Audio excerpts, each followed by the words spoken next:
Welcome, geeks and nerds, girls and boys, to a brand new episode of Geek to Me Radio. Tonight, we have the one and only John Kassir joining us, the voice of the Cryptkeeper, among the many voices he's done in live-action roles. We're going to talk about all of that.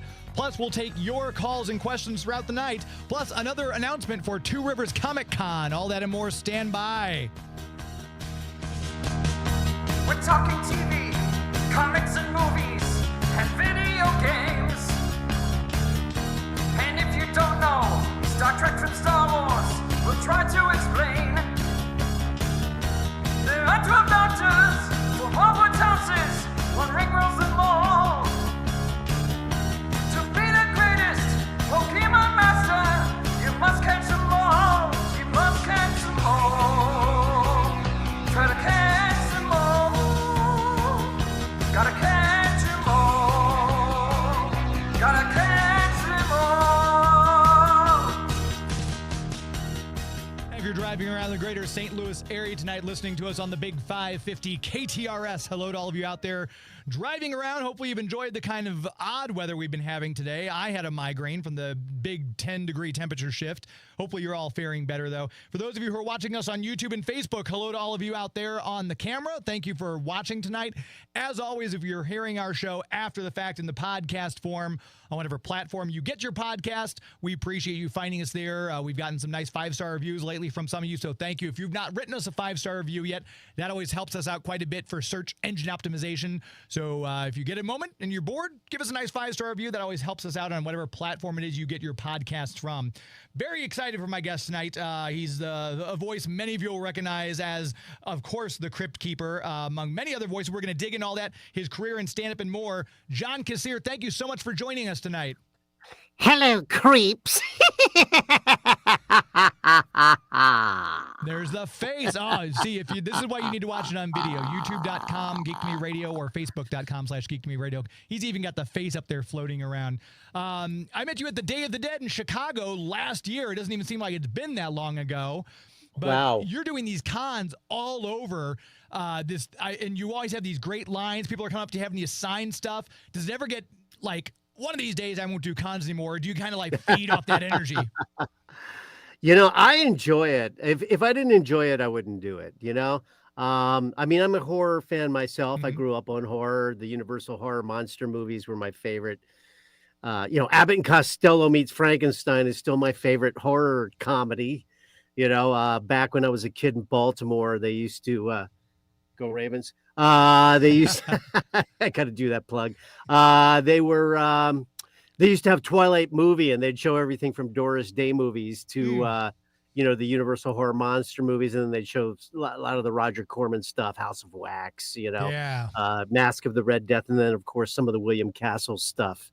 Of course, being from Baltimore, also anything with Edgar Allan Poe was kind of cool to see as a kid. Sure. I'm kind of a horror fan and geek myself. So I get asked to do a lot of other kinds of genre conventions, and I've done them, but I like doing the horror conventions. I think that's more of a concentration of my peeps. I mean, I get a lot of Tales from the Cryptkeeper tattoos there. Hey man, can you sign my tattoo? I'm going to get your signature tattooed, which is, people are like, why don't you have a Cryptkeeper tattooed on you? And I was like, it's kind of redundant, isn't it? When you embody the role and you've done it for so many years, I got to say too, because I grew up at that perfect time when we had Saturday morning cartoons. We'd sit down with our bowls of Count Chocula when you could get Count Chocula year-round, kids. It wasn't just released. The monster cereals weren't just a Halloween treat. They were year-round. You could have them all. Yummy Mummy. But we'd sit there. Frankenberry. Yes. And Larry Kenny, the voice of Count Chocula, has been on the show before. So, oh, really? Huge Count Chocula fan, obviously. But I grew up in that perfect time. So Tales from the Crypt, the cartoon series, was that kind of a brain flip, moving from this HBO show, not really, held to the same standards as regular TV, to go to a cartoon show? Was that a bit of a weird thing to be like, oh, now we're doing this for kids? How was that transition for you? For me, it was a natural transition. In fact, I was pushing for a live action version for the kids. Tales from the Cryptkeeper was the cartoon. Because I grew up with the comic books. I mean, I'm talking pre-code comic books. Yeah. I used to have to hide them from my mother. We know the we know the controversy of if you have the first season of Tales from the Crypt on DVD, we have a Behind the Screams DVD, and you could check it out. You could see me as a young man with hair and dark hair and hair. And they talk a lot about, how the comic book was so controversial. They literally tried to get them banned by Congress, saying that they caused juvenile delinquency. Right. I mean, the reason they put age codes on comic books today is because of those comics. So for me, I always felt that Tales from the Crypt was a kid show. He says, "Hello, kiddies." Right. And, in the back of the comic books, you used to be able to write in and say, they'd do a shout out to you when it was your birthday month and that kind of thing, just like a kid show, like Howdy Doody or something. But, I always thought that, the Crypt Keeper's job, obviously, was to make you feel like this is supposed to be fun. And I think that kind of separated it from the idea of any other anthology series. I think that Alfred Hitchcock, when he did Alfred Hitchcock Presents and he was the host, used to do puns and stuff. Right. And he had to have gotten that from the Tales from the Crypt comic books. I mean, prior to our show, obviously it was before our show, but it totally had that jive. And I think that helped me get the part, because I had that in my brain when I went in and auditioned for the Crypt Keeper. But I was pushing to the producers to do a live action version for kids. And they were like, no, too scary for kids. Of course, then they came out with R.L. Stein, and I was like, right, yeah, Goosebumps and all that. Goosebumps. I'm like, see, I told you. They go, well, we got the cartoon, and I thought they did a good job with it. I mean, I was told to, tone down the Crypt Keeper a bit, not in terms of his character, but in terms of him trying to lay on the horror a bit. Which I don't think you needed to, but that's kind of the way they went with it. Now things have changed a lot over the years. And then, of course, now I know kids were watching it anyway. Right. They were all watching the full blown version of it. I mean, the stories that I get at these conventions, they're like, it's the only show my family watch together, or my parents wouldn't let me watch it, so I watched it with my grandmother on the weekends. Or my parents would threaten to make me watch it. I was scared of it if I didn't do my homework, or my parents wouldn't let me watch it if I didn't do my homework. And I will jokingly say, well, the Crypt Keeper is kind of the gateway drug to horror, right? And in many ways. Yeah, and they won't laugh. They'll go, yeah, that's true. I'm expecting them to laugh, and they don't. So, I mean, I guess it kind of is. It's a great introduction to something that's fun. I don't know. I guess it's, when you were a kid and you'd go to the amusement park with your friends and they go, oh, let's go on that roller coaster. And you're going, I'm not going on that thing. And then you finally do go on one and you're like, I need one bigger. I need one scarier now, That's kind of what the Crypt Keeper was like. He's kind of like the ride to the top of the thing. It's always good. Even if the roller coaster isn't as big or as scary as ones you've been on, the ride up to the top with the anticipation is always great. And the Crypt Keeper kind of fulfilled that. So I know that was a long-winded answer, but I've thought a lot about that, what you said, the transition was really a natural transition. It was meant to be in my book, And now that you've said all that, I really want a Howdy Doody versus the Crypt Keeper comic book. So anyone from Dynamite or whoever has the licensing is listening, I think that sells itself, really. Yeah, I used to have to hide mine. And my mother would go, "What are you reading?" I go, "Oh, Casper." I had to, I never read the Casper comics, but you put the covers on my Tales from the Crypt comic book, so it looked like I was reading the Tales from the Casper comics instead of Tales from the Crypt. Was it just horror comics that you were into? Were you into some superhero stuff too, or was it mainly the horror genre comic book that you picked up? I liked the Superman stuff, but it just wasn't as fun to read. I mean, I was a dyslexic kid, so and back then I didn't really know what that was. I don't know why I had trouble reading. I just thought that, of course, that they called me lazy and Right. disruptive. I was entertaining the class because I wanted to participate. Yeah. And I couldn't do it with my with my grades or my academia. So I did it with my humor and my characters. And then I had teachers who realized that I read better when I was reading up in front of the class. Because I was, you're doing a poem and you're playing the characters and that kind of thing. Oh, wow. And so I think that's probably why I was kind of hardwired to become an actor. And, so the horror stuff was my favorite, but, I still have a few, stuff like The Atom and Captain America. I always liked. And, not the typical ones, but, there were ones that just, I was really into. That's also the era when I was a kid. That's also the era where they were doing all the toxic stuff, Oh, sure.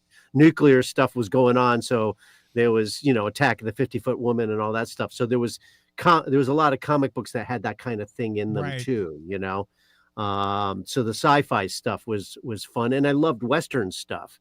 I mean, Saturday morning was full of Westerns when I was a kid. The Lone Ranger and Hopalong Cassidy, Sky King, was a cowboy who flew a plane, and as a result, all through my childhood, I collected Western stuff. And to this day, I have authentic Western stuff, Oh, really? clothing and spurs and saddlery. And I mean, I've always loved horses. I live on a horse property now in a little a little ranch in northern LA County, and I've just always loved that whole thing.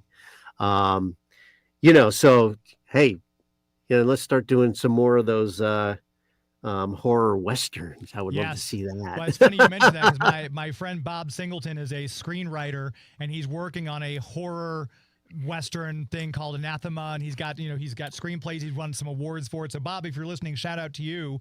It sounds like John is kind of wanting exactly what you're pitching, Bob. So there you go. Oh, please make me into that guy. I'll come in and rot out a few teeth, and I'll be that guy. He would love the guy who's foretelling what's going to happen. He would feel like the Cryptkeeper. He will write you apart. Trust me. He will do it. It's the Western thing, the atomic age, kind of that whole thing kind of grew up right at that point. And it's just fascinating. Like you mentioned, the comic book code. I've actually got a friend who has the comic book code on his shoulder that he tattooed. Really? It's such awesome. a unique. That's a good one. Era in time. And then you talk about like when I grew up in the 80s and everything like that. Another just these snapshots of such vastly different times from now. The way we do everything. And I'm trying to get back to the chats too, because I always neglect the chats. We've got Mark Child says, "Hey guys." Hey Mark. We've got Dan Young listening from Iowa. Vampirella was always a good comic, Dan says. I love Vampirella. So sexy too. Oh yeah. Chance Bartel's listening from Atlanta, Georgia. Hello, Chance. He does a great podcast, the Nostalgic Pod Blast. If you have a chance to listen to that, listeners here, check him out. He says, "Fun show tonight." Thank you, Chance. Shannon is listening right here in St. Louis, as is Howard Morton. We're listening in St. Louis. Howard agrees with Dan. He loves the Cryptkeeper and Vampirella. So thank you all. Excellent. If you want to send us a text on the KTRS text line, it's 84126. Just make sure that only comes through with your phone number. So just put your name, where you're calling or texting from. And if you have a question for myself or John or anything about the show, just put that in there. We'll try to get those asked throughout the night. I love it. It's so cool, the effect you've got with the ethereal thing. You got the crypt behind you, the mask. I love it. I was curious. I wanted to talk a little bit about your origins, your beginning in stand-up. I mean, from 1985, beating Sinbad for best stand-up comic on Star Search. Early on like that, were there a lot of nerves, or did you kind of have a sense that, I got this? What was that like, that head-to-head with Sinbad on Star Search? It's such an odd story that you bring that up, because, gosh, I mean, and one thing led to another. You're going to find this a pretty fascinating story, really. I really didn't consider myself a stand-up, although I really had kind of been doing it my whole life. My buddy Fred and I used to do the morning announcements, was in high school, and we'd imitate the teachers. The following morning announcement brought to you by a grant from the Mobile Corporation. And so all the student activities chairman persons would come and go, hey, we'll give you free tickets to the dance if you plug our dance. And we do the Beatles, or we do whatever. We would do the stuff. So, and then Fred and I would enter my buddy Fred Smythe and I would enter we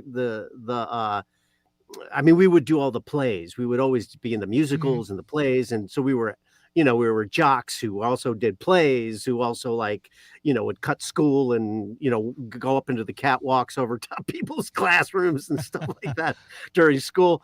And everybody knew we were kind of out there. But, when we started doing that kind of thing, we started doing like the talent shows. He'd roll me out on a dolly and sell me as a 3-in-1 machine, and I would do all the voices and the characters. So, I was never more comfortable than in front of an audience, but I had done sketch comedy when I was in college. Some of my other students that were studying theater, and some of the other local people in Baltimore were started kind of like their version of Second City in Baltimore called Animal Crackers. And so we were doing sketch comedy for years, but I of course had some of my own insular bits.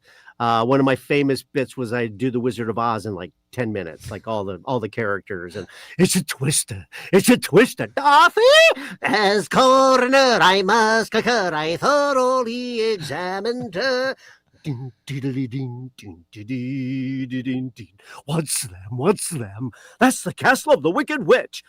Dorothy's in that awful place. I hate to think of her in there. Fellas, we've got to get her out. I got a plan how to get in there, and you're gonna lead us. All right, I'll go in there for Dorothy. Wicked Witch or no Wicked Witch, gods or no gods, is just one thing I want you fellas to do. What's that? Dog me out of it.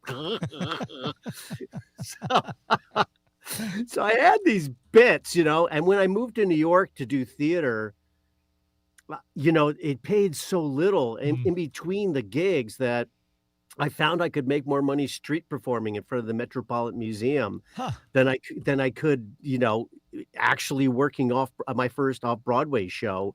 I think I got paid $175 a week, and that's in 1980. Living in New York, even that was nothing.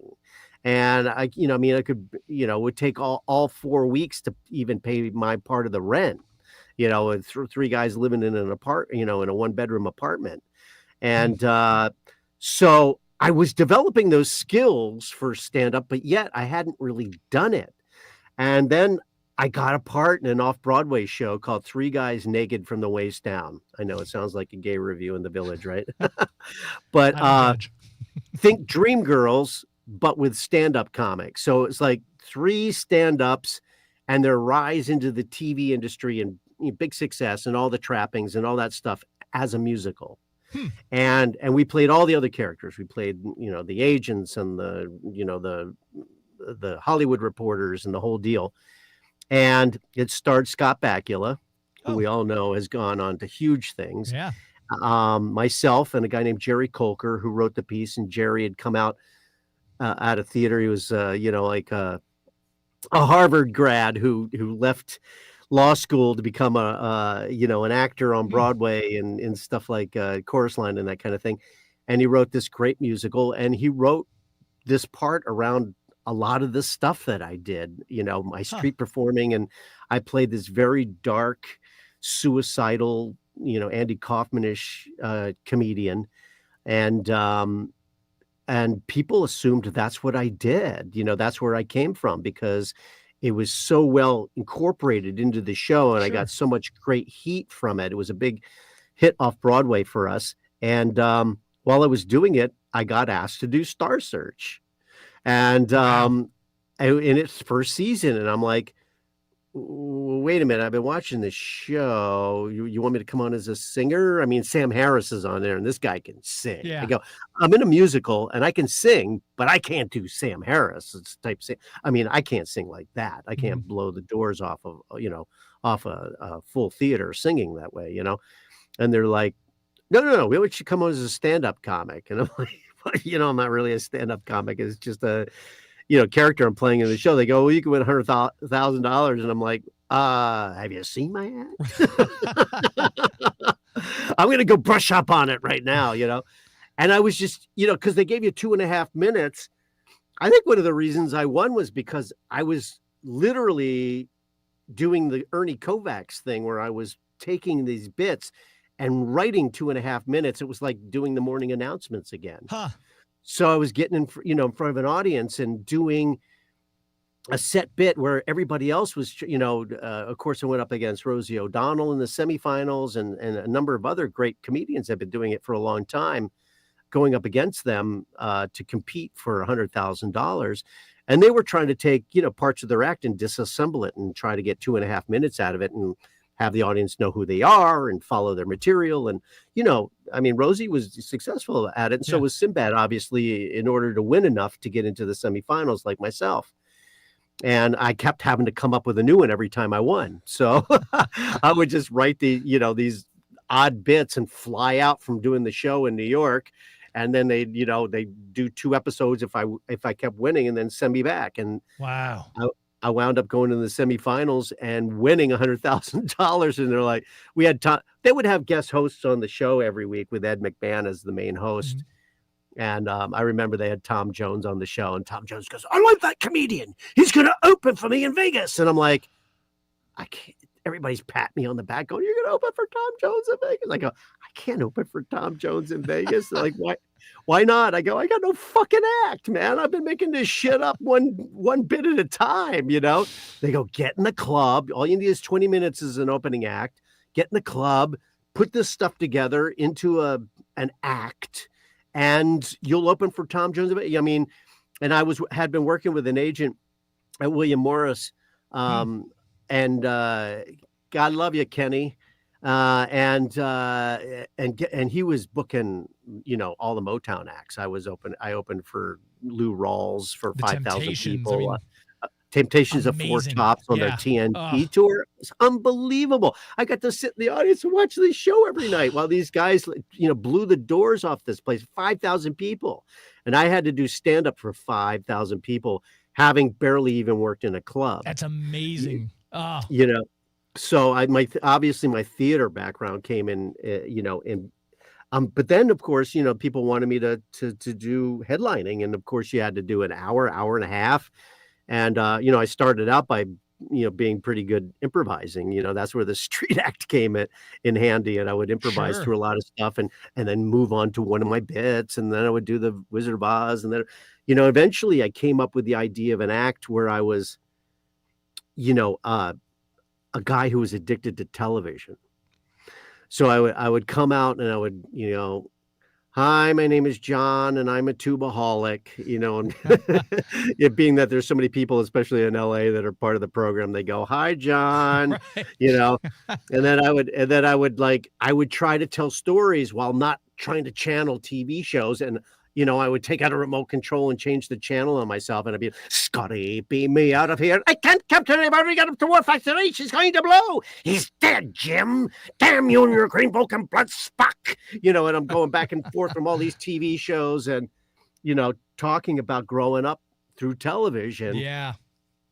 And, I hadn't, the one thing that I wish I had more of a handle on, because one of my favorite things to do, and I'm sure is for any performer to do, is to sit in the back of the club and watch the other comedians work. Because I'm talking about when Jerry Seinfeld was really coming into his own, and Bobcat Goldthwait and Sam Kinison and Emo Phillips and Jay Leno was still popping into the club. I had briefly for a few years had become what you might call friends with Robin Williams, who would come into the improv and improv. And I mean, if you could say you were friends, there were a few people that were really close with Robin, but he kept everybody pretty much at arm's length, which, you know, who could blame him? It's hard to get close with a lot of people when you're that good and you're that famous. But he would always come in and he would go, "Hey, John, come up on stage. You know, when I'm done my act, we'll come in, we'll improvise, you know." And it would be me and Rick Overton and Robin, and then, you know, Charlie Flesher might jump on. I remember Bruce Willis jumped on with us once, and he just pulled out his harmonica and started playing. And you know, you have to just follow what Robin's doing. You couldn't even go off in your own stream. You had to like follow his Warp Factor 8, you know. No kidding. And so I mean, I really was building an act based on, you know, performance art almost. And of course I would book. That's when I started booking all these sitcoms, and my first Moonlighting was on your repertoire. So you've got, was that a connection you had with Bruce Willis, or was that just circumstance that got you the No? gig? Oh, that's kind of a tragic story. Oh gosh, no. Well, hold on. Let me pause you right there, because I want to take a quick commercial break.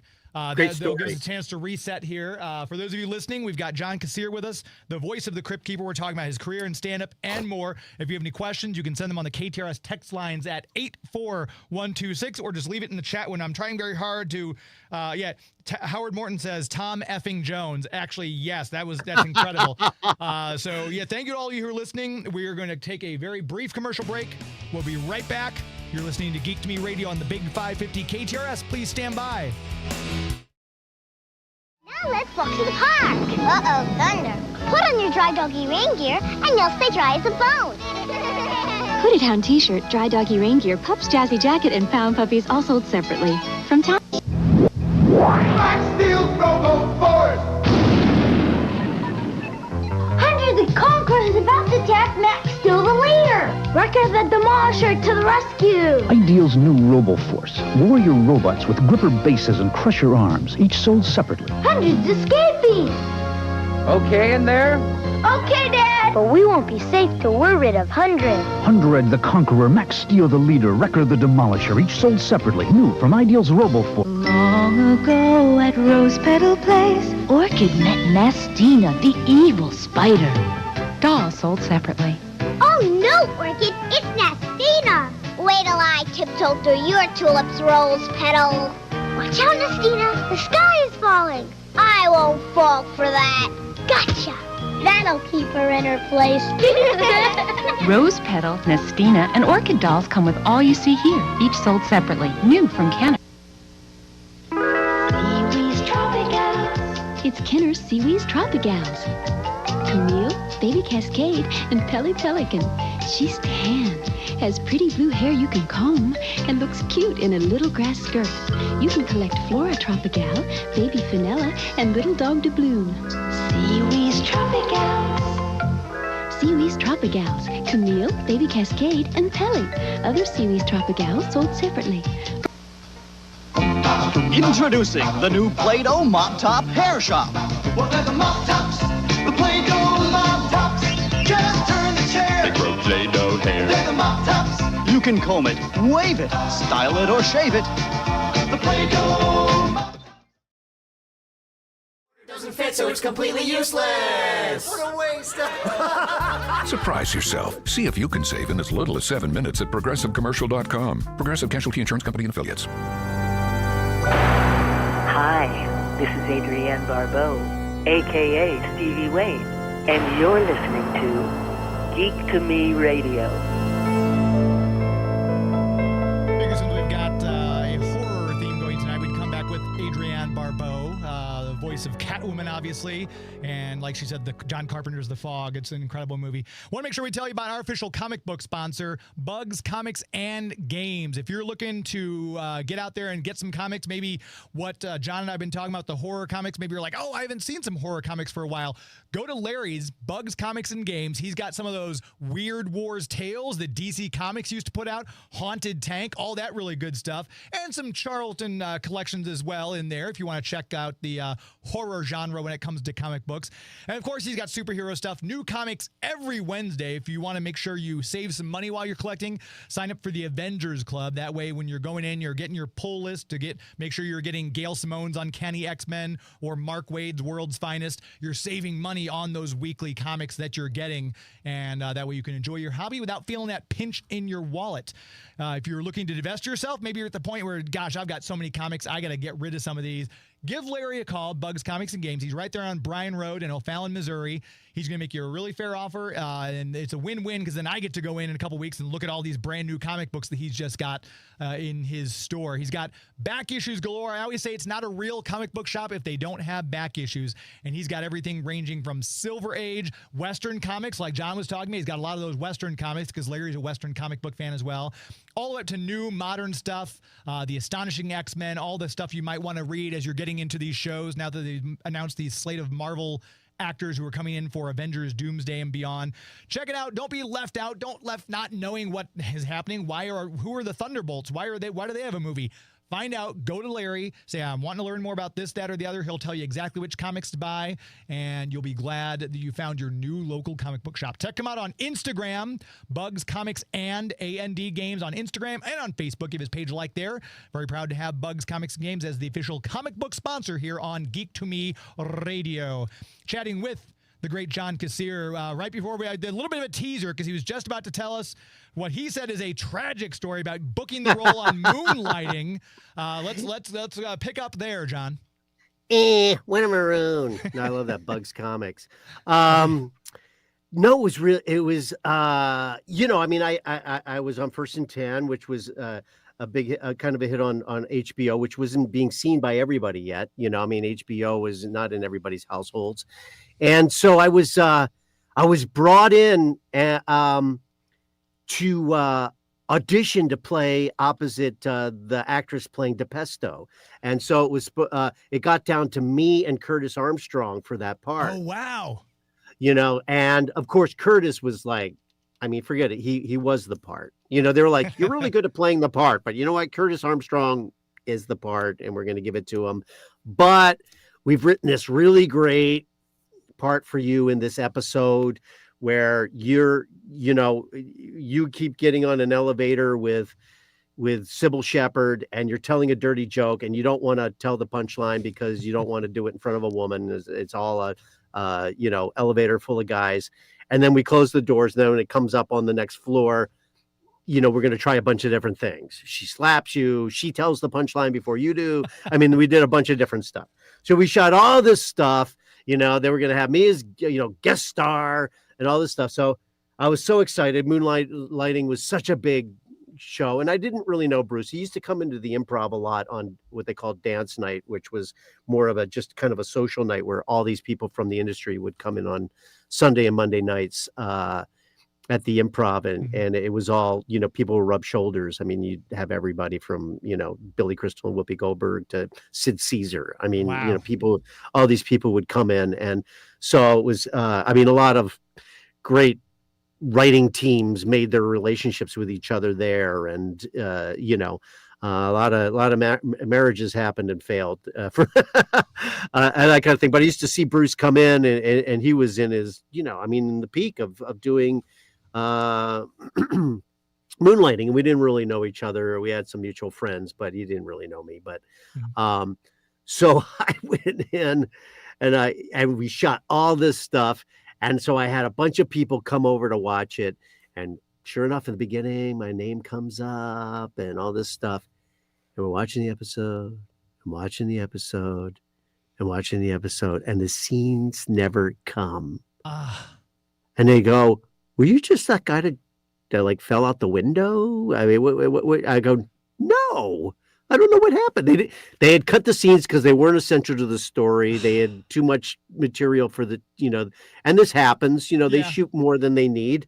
And it wasn't essential to the story. It was there for laughs. And it just, and for character development for Sybil, and they never put it in. And here I was guest starring John Kassir, and I never show up in the episode. Did you ever? Because I think they released it early on. They did a DVD box set like early on, like back in the early 2000s. Did it show up on that as like deleted scenes or additional footage or anything? Not that I ever heard. Oh man! Not that I ever heard. Probably cost me a lot in residuals too, because I don't think I got it if they cut. Yeah, if you wind up on the cutting room floor. Yeah, it's on But, Tubi. Moonlighting's on Tubi right now. So those of you who haven't ever seen Moonlighting, check it out. It's on Tubi. It's a free app you can download for your Xbox or smart TV. It's a great series. Yeah. But it was fun. It was fun to say I was. I shot on Moonlighting.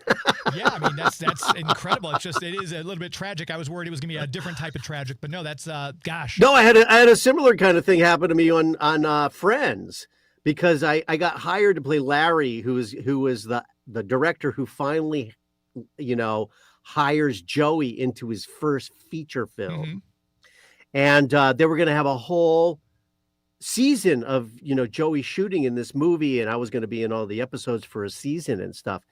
Well, they first introduced me at the end of the season prior, and it's out on the desert, and he shows up and he goes, "Oh, what happened, Larry?" I go, "Half our money fell out. I'll see you. Don't worry, we're going to be back." And he winds up in Vegas, being working at Caesar's Palace.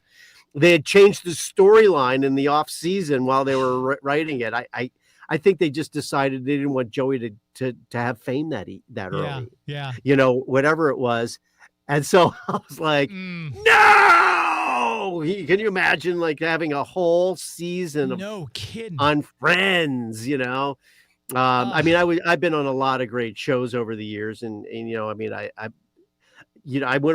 been on series that bought me a house and you would never have heard of it, because it came and went. And that's one of the ones I wanted to actually ask you about, because obviously we do a lot of superheroes on this particular show. You got to play Ray Palmer the Atom in the Justice League movie. Oh, yeah. And our friend Chris Strawhoon, who's listening here in St. Louis, said, ask him about playing Ray Palmer, which I thought it was such a cool thing. They had pulled from different eras of Justice League. We had Martian Manhunter, we had Fire, we had all these different, and you were playing kind of, it looked like the Golden Age Atom based on the costume a little bit. Talk a little bit about getting that part, doing the movie. Talk, if you could, just talk your experience with that. Amazing. I mean, to play a superhero that, I mean, and the Atom was, when I had to went back to my comic books, and I actually found some of my Atom comic books. That was kind of really cool that I was getting to audition for it. I was the first person to audition for it. They saw 300 people for the role, and I got the part. Wow. It's like, well, they were done. They came back and they went, after he did it, nobody else, is what we wanted. The concept of that particular show was to do, and nowadays, the superhero shows and the movies are so edgy and so sophisticated, and the effects are so sophisticated and stuff, that this was supposed to be Super Friends. This was supposed to be, this was called the Justice League of America, and it was supposed to be like Super Friends. It was literally superheroes meets the sitcom Friends. So, you got introspection into these guys' lives. Like Kenny Johnston, who was playing the Flash, was this really like kind of gullible kind of guy who couldn't keep a job. He'd get a job at the post office and he'd deliver the mail too fast and make the other mailman look bad, and they'd fire him. And I was a guy who was, who was shy and, was especially around women, and he's a scientist, but when he gets the opportunity to step up and get small and do his job, really good at it. And the guy playing the Green Lantern was a commitment phobe, and I mean, we just really, Fire, Ice were other two characters on there. Play Michelle Hurd and Kim Oya, and I mean, we just had really, really great people on, and the villain, what did they call him? Was it Dr. Ice? I can't remember now, but it was Miguel Ferrer. Oh, who was wonderful to work with. We became buds over the years, but he was so good. I mean, such, and John Jones was played by David Ogden Stiers, which was, incredible. A real treat to work with him. Oh my gosh. But so the concept was to make a Friday night show that you could sit down and watch with your kids, and you wouldn't be bored because it was cool, ultimately it wound up being much too expensive for them to produce as a Friday night show, which usually was sitcoms and that kind of stuff, because people don't watch a lot of TV on Friday night. They'd go out or whatever. So we wound up not getting picked up.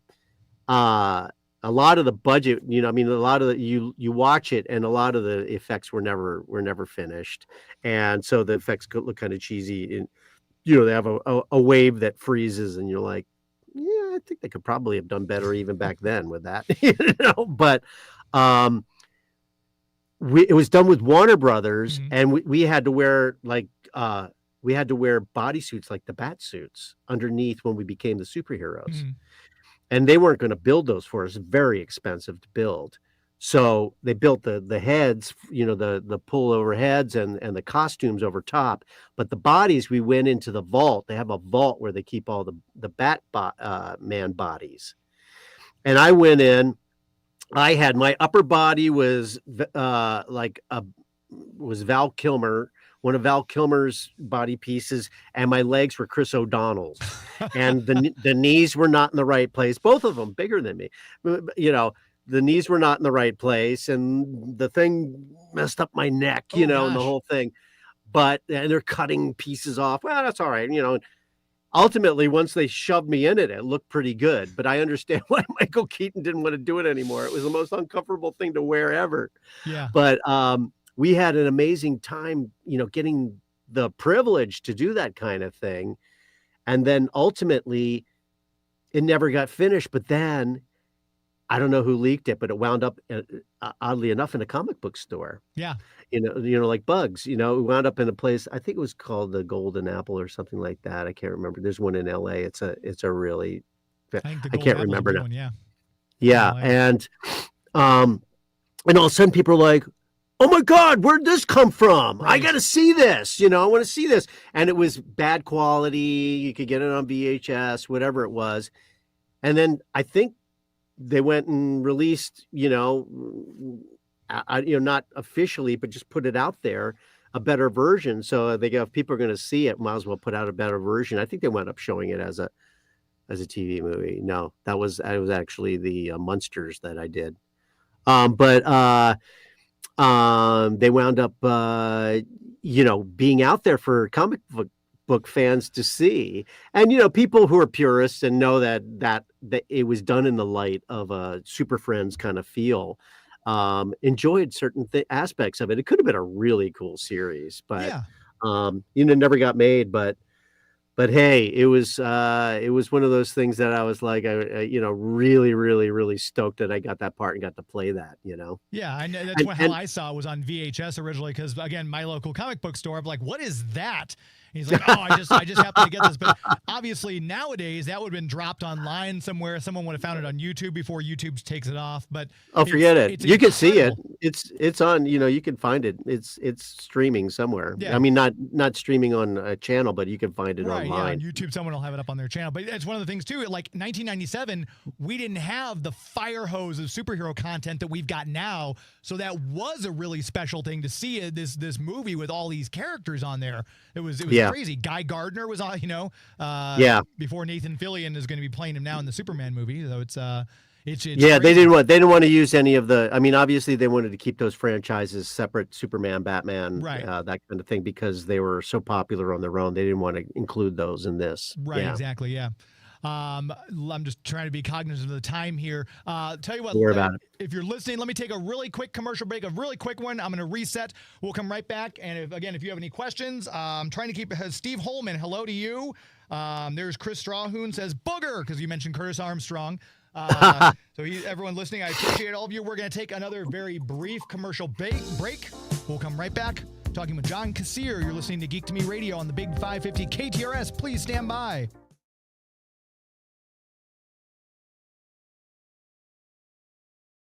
Nuzzling up to you, Wind Whistler. You're so soft. So soft, my little pony. My little pony is so soft to touch. I love the way you feel, my so soft pony. Paradise, So soft, Shady, pony. Wind Whistler, Ribbon, Lofty, each sold separately. You're so soft. So soft, My Little Pony. To learn more. What would you like the power to do? Copyright 2024 Bank of America NA. Hello, I'm Robert Picardo, the holographic doctor from Star Trek Voyager and Commander Woolsey from Stargate Atlantis, and you are listening to Geek to Me Radio, because you are no fool.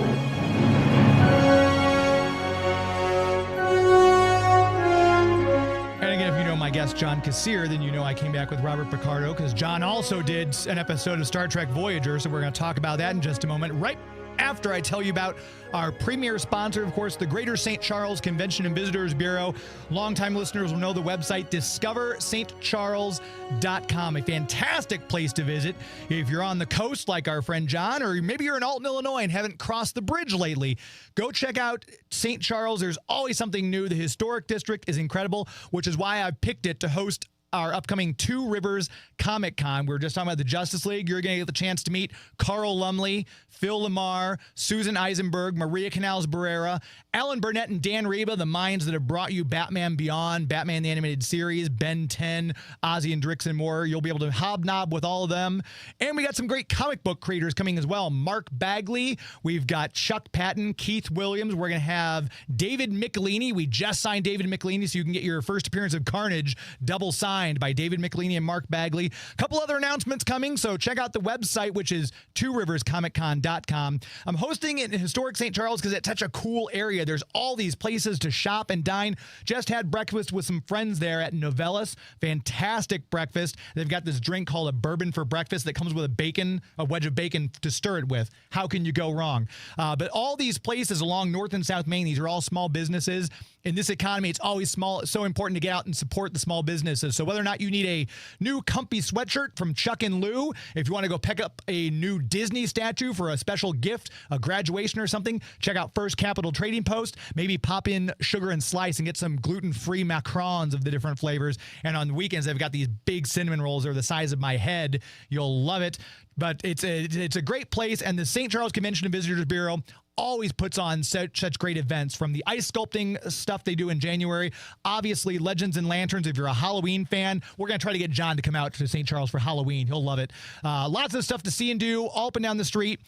Wherever you live, start your trip at the website discoverstcharles.com. That's discoverstcharles.com. As we always say, it's an historically good time. Talking for just a little bit longer here. The hour flies by talking with John Kassir. Just all the stuff I want to talk about. One of the things I wanted to ask you about was getting to play in the Star Trek universe. As a kid, you mentioned doing your Kirk and Spock and Scotty impressions. That had to have been a dream come true, getting to play in Star Trek. Come on. Oh yeah, they had been they get a lot of theater actors, and me being included one, because you have to act through that makeup and stuff. Right. Yeah. So they needed people who could be believable but still act through all that. Not everybody can do it, which is similar to voiceover in a lot of ways. I mean, my stand up, because I didn't really have material and I did so many characters and stuff. I mean, that's why I got asked to come down and audition for the Cryptkeeper and play, do the original voice of Deadpool and, that kind of thing, and get to play all these creatures and stuff. And Miko the raccoon. I mean, who gets to play a raccoon? Uncle right? Scrooge. Yeah. That kind of thing. So they were constantly bringing me in for stuff. I auditioned. I was down to the wire to play Neelix. Oh, really? Yeah. And, the day that I went in, I was sick as could be. I was hopped up on cough syrup and stuff. I could barely speak and breathe. And, God bless her, the great actor who played the part, deserved it hands down anyway, but he was so great. And ironically, I had a lot of scenes with him, they brought me in and they went, "We have a character for you finally that we really think you don't even have to audition for it. Just come do it.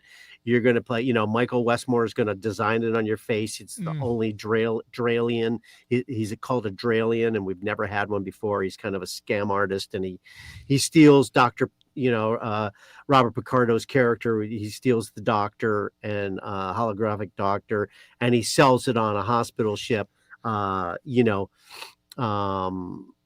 and of course played by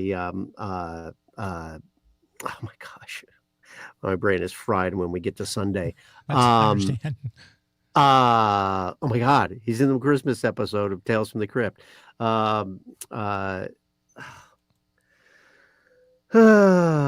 He's gone now. Sadly. Larry Drake. I'm sorry, Larry. Larry Drake. Okay. I'm sorry. No, I'm so excited to tell the story. My brain wasn't wrapping myself around his name. And Larry is such a great actor, and we had worked together before, obviously. But and we were having so much fun shooting it. And I played this character. They got me there 5 a.m, designed this thing on my face. I wake up and I'm this great character. Is he on here anywhere? My background is all characters that I've played. Yeah. I can't. Let me see. Is he on there? I'm not seeing. He probably is. He's probably like right behind me or something. Nope. He must be on the edge of the page. Okay. Anyway, great character, and he steals the doctor. And Larry Drake and I had these scenes, and people were in makeup and they really want to get their shots and stuff like that. But we couldn't help stop laughing because they had put a clitoris on the forehead of Larry Drake's character, which is something they used to do, stuff like that, like genitalia on the face, And I go, oh, you have a little something right there. And he'd pretend to get excited by it, and that kind of thing. And they'd be like, guys, we got to get this shot, The regulars were like, come on, man, I'm in this makeup like 3 days a week. Can we get out of here? And it was amazing. And it's Critical Care is the name of the episode. It's got some of my favorite actors in it. And a number of them aren't even with us anymore. Yeah, and so sad. I had an amazing time working on that. It's really funny. As I'm sitting here telling you about all this, a lot of my fans nowadays, especially Tales from the Crypt characters, don't really know my on-camera work because, as you get older, there's just less and less parts for you. And of course, you're competing for those parts. Sure. Against actors who are well established like yourself, and there's just only one person can get that part, and then of course, because they're shooting all over the world now, they, rather than going, well, we're going to bring John in from LA to shoot in London, we're gonna, which I got to do on Jack the Giant Slayer and stuff like that, but now they're like, we'll just do a local hire, save money, whatever it is. So a lot of people just know my voiceover work, which is great. I mean, the one great thing about voiceover work is I get to play characters I would never get to play on camera. Sure, yeah. I mean, obviously some of the ones you've mentioned, including Gar, which is the character on Star Trek, is the kind of character that, it's a one in a lifetime character that right. Nobody else has ever played. So that's kind of cool, on camera. And a lot of that comes from my theater background. You get to play a lot of things on stage you don't get to play. I mean, I was Blim Blam in yes in Rick and Morty. People are like, you were Blim Blam? Oh my God. I mean, more people got excited about that. They're like, I did one episode. Right. One episode. Calm down. They're like, no, you don't understand. He's got space aids. That's Blim Blam. You're like, okay, man. It's something about Rick and Morty, because I can't remember the actor I spoke with now. I'm having a hard time recalling, but he did one episode. Everyone's like coming up to you, oh my gosh, you're the voice of. He's like, did you see all the other stuff I've done? You're excited about this one-off in Rick and Morty. It's weird. That's quite a powerful show, Rick and Morty. It is a great show. Those guys are really creative. We did something for Solar Opposites, which was a hysterical Halloween episode where they brought the Cryptkeeper on, and he they play him with like one big eye and one little eye, like he's like he's just spouting puns. He can't do anything else. Like somebody's irritating little brother that won't shut up, and it's so funny. We had so much fun doing it. It's hysterical. Love working with those guys. This hour is we've just got about 3.5 minutes left before the station kicks in the next show. I have to ask before, because it's another one of my comedic idols. You got to work with the great Leslie Nielsen in Spy Hard. Oh yeah. In about 2 minutes, can you tell me about your experience working with him? Oh, that was, I mean, it's so funny because you're bringing up everything that was such bizarre stories. I showed up and we were shooting at the oh my God, what's the name of the hotel where RFK was shot, and which had become a location. And Leslie Nielsen was just cracking me up. He's just so funny, and his little fart machine, and everybody warned me and the whole thing. And all my scenes were with Andy Griffith,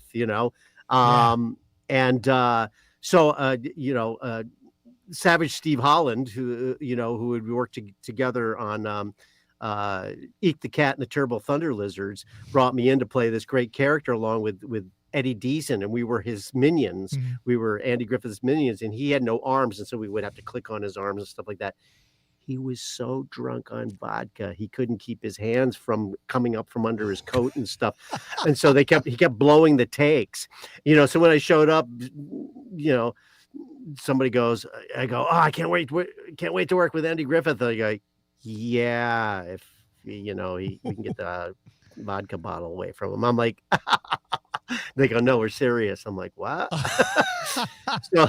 so like literally Eddie, and Eddie from Revenge of the Nerds, Eddie Dees, they had to cut out all our scenes because Andy Griffith was like, gosh. And I hate talking that way, but it's the truth, So I think I have one scene. I come in and you see me go, sir, somebody's at the door, something like that. You see me push a button, right? And that's all you see. But I had the best time working. I got to work, from those Naked Gun movies and some of those airplane movies and stuff like that. I also did a sitcom with Robert Hayes, who's still a great friend. Love Robert. We've had him on the show. And he's so great, so great. And but guys like Leslie Nielsen and Robert and those guys that are, known as these dramatic actors, but can just play it comedy from the point of view of playing a straight actor, are so good. I envy their talent and some of the most fun experiences of my life. You can actually see, because we're doing video tonight, but I've got pages of notes, John, that I didn't get to half the stuff. I mean, we could probably host a John Kassir show once a month and still not cover half this stuff. But from the bottom of my heart, thank you for doing this, because I've been trying to get this happen for a while. I love talking to you, big fan.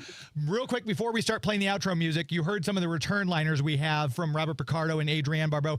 Would you mind giving me hi, this is John Kassir. You can improv anything you want, as long as we get, hi, this is John Kassir, and you're listening to Geek to Me Radio. Hello, kiddies. This is your old pal, John Kassir, the voice of the Cryptkeeper, and you're listening to Geek to Me Radio. But be careful what you ask for. You may get it.